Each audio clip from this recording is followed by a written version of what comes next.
তোমার চাচা মামা ফুফা খালু এরা এক ওয়াক্ত নামাজ পড়ে না, এটাই দেখে বড় হইছ। তো তুমি যে এক ওয়াক্ত নামাজ পড়ো না, তুমি কি এই দেখেই বড় হইলা ছোট্টবেলা থেকে যে তোমার ঘরের কেউ, তোমার মা বাপ, তোমার বয়স্ক মুরব্বী চাচা যারা, এরা কেউ ফজরের নামাজ পড়ে না? তো তুমি যে কোনোদিন ফজরের নামাজ পড়ো না, তুমি যে কোনোদিন জানো না ফজরের নামাজের ওয়াক্ত কখন, তো তুমি এই অসভ্য জিন্দিগি, এই জঙ্গলি জিন্দিগি, এই সম্পূর্ণ বাঁধনহীন মন মতো জিন্দিগি, এটা কি জীবন? এ তো মানুষের জীবন না ভাইয়া, খোদার কসম এটা মানুষের জীবন না, এটা তো জানোয়ারের জীবন, এ তো চতুষ্পদ জন্তুর জিন্দিগি।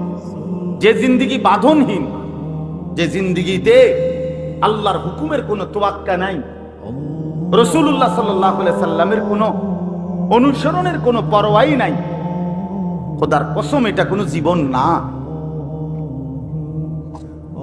এটা অসুস্থ জীবন, এটা অনেক বড় ব্যর্থতা। হ্যাঁ, আল্লাহ তাআলা কোরআনুল কারীমের মধ্যে বলছেন, বন্ধু মনের ইচ্ছে মতো যে চলে, মনে রাখেন আপনি বলে দেন ওরা মানুষ নয়, ওরা শুধুই চতুষ্পদ জন্তু।